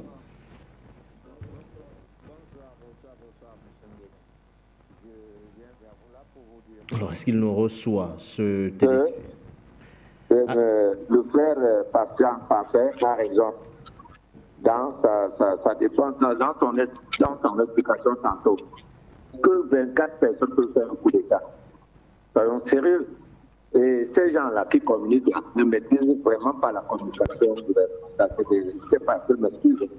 Je trouve qu'ils n'ont pas de capacité. D'accord, on ne peut pas mentir à mon vision un peu de cette manière. Le verre est dans le fruit. Le problème est à l'intérieur. Et je partage également l'avis de Fanga dans le cadre où il parle sur les actions de Kaka Déby. Il y a le constat que je fais. Un auditeur a dit tout à l'heure que les plans de nos présidences sont entre les mains de ces gens.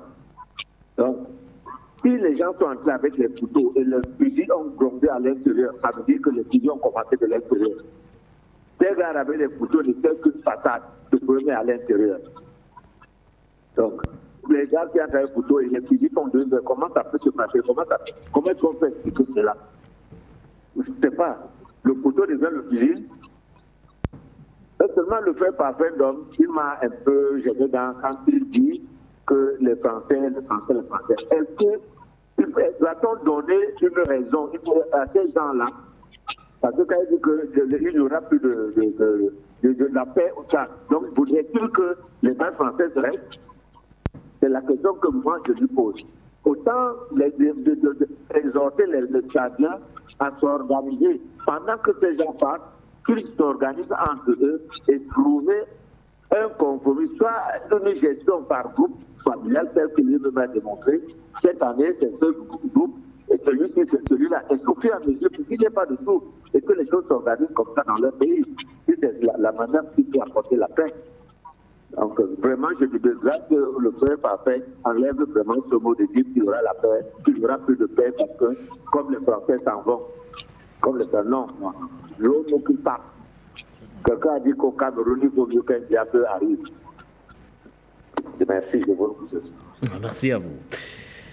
Nous revenons définitivement sur le plateau et nous allons conclure d'ailleurs l'émission. Un dernier tour de table rapide. Abdel Fadoul, vous avez souhaité rebondir sur certaines réserves des téléspectateurs justement sur les événements de N'Djamena. Que répondre à ceux qui émettent tout de même des doutes quant à cette tentative de déstabilisation éradiquée? Une fois de plus, merci. Et j'aimerais dire que les téléspectateurs, certains, j'allais dire, qui minimisent l'ampleur de ce qui s'est passé, je crois qu'ils n'ont pas... Certains, comme le dit le proverbe africain, il n'y a pas un petit feu. Peut-être il lui manquerait de combustible.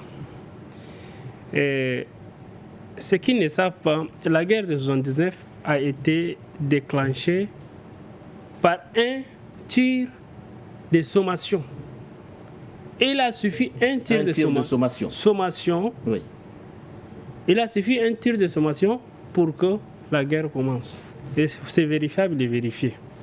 Et maintenant, le Tchad a choisi.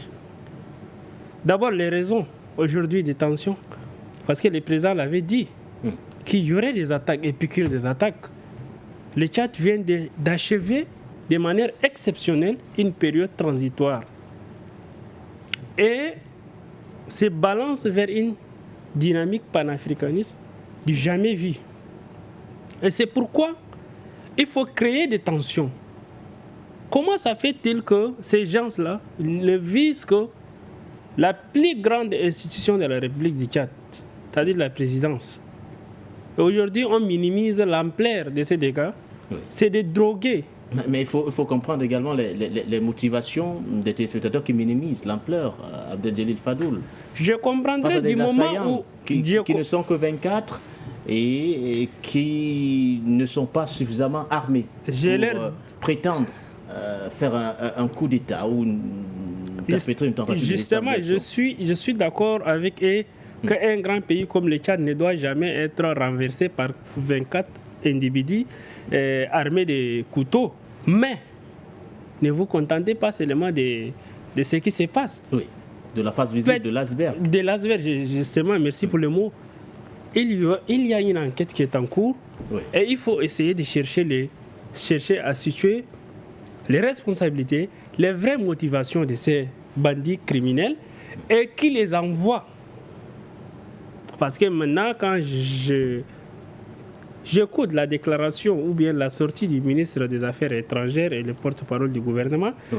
Ils ont choisi un couloir bien précis où qui dirige vers le cabinet de la présidente de la République. Et tout porte à croire qu'il faut faire un désordre, déclencher le fait.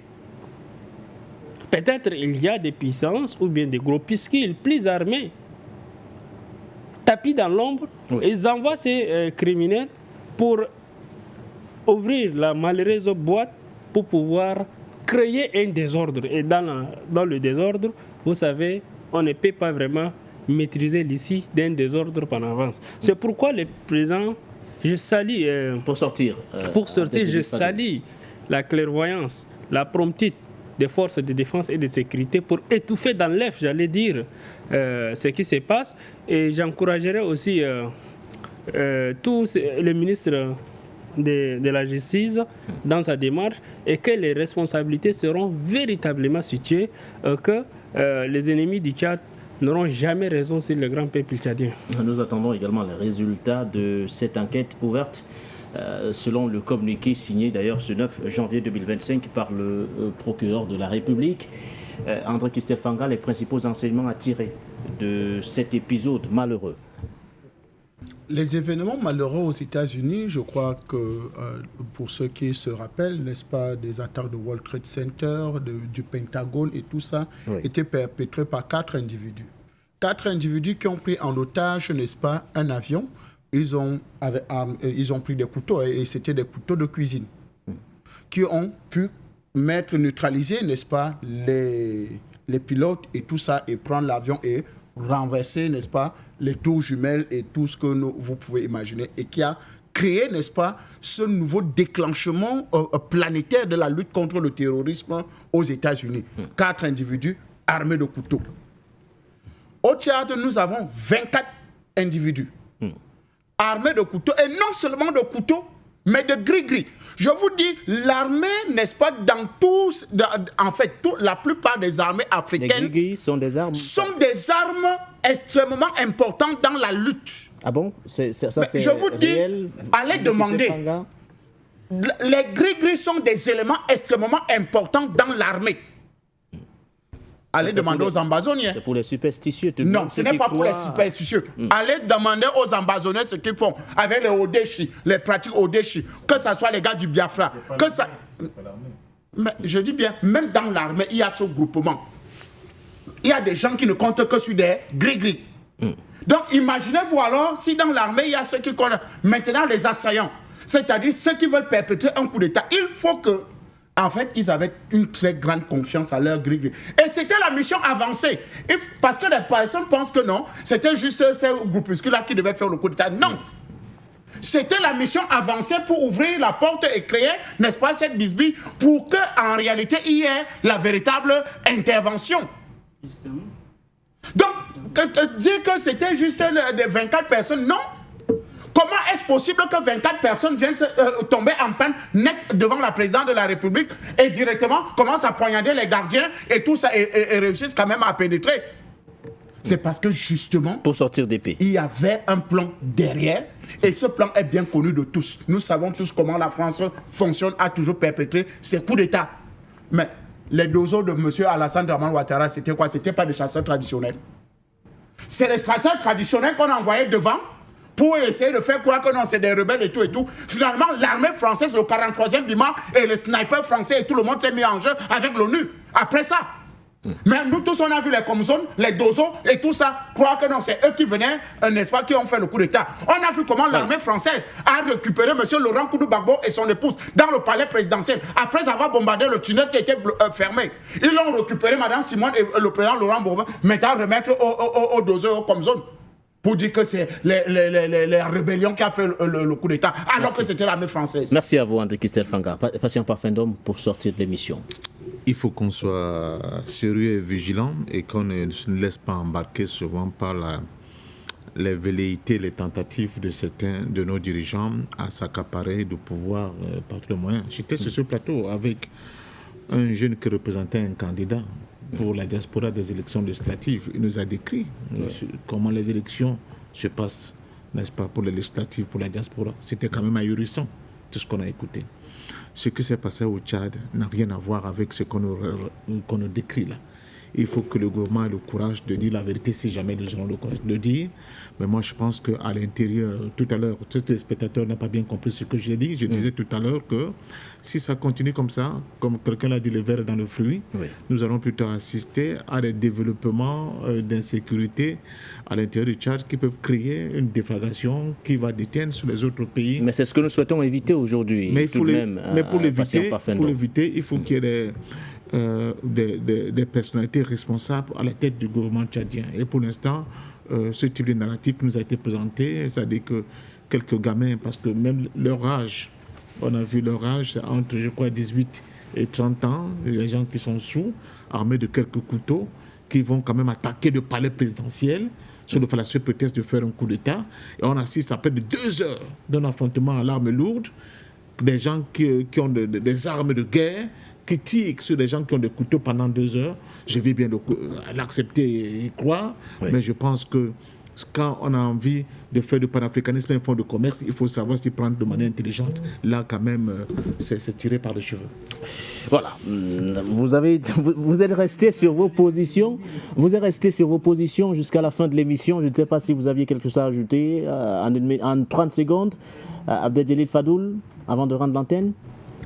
Bon, je dirais, j'allais rebondir sur les propos. On ne va pas refaire le débat, nous sommes déjà à la fin de l'émission. Nous aurons vraiment le temps de revenir pleinement sur ça et peut-être nous allons voir la raison et de quel côté. Oui, effectivement.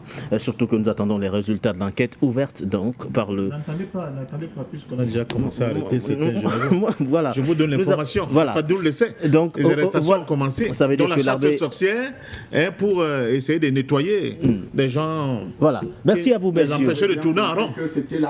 Quelle porte Messieurs, nous sommes à la fin de l'émission. André Christelle Fanga, merci à vous. André Christelle Fanga. Nous sommes à la fin de l'émission, messieurs. C'est mot d'opératoire. André Christelle Fanga, merci. Abdeljelil Fadoul, patient parfum d'homme, les invités de cette émission du Point sur l'actualité. Une fois de plus riche. D'ailleurs, en enseignement, merci surtout à nos nombreux téléspectateurs, téléauditeurs ou encore auditeurs. Merci à la grande équipe de la réalisation et bonsoir particulièrement à N'Djamena ce soir.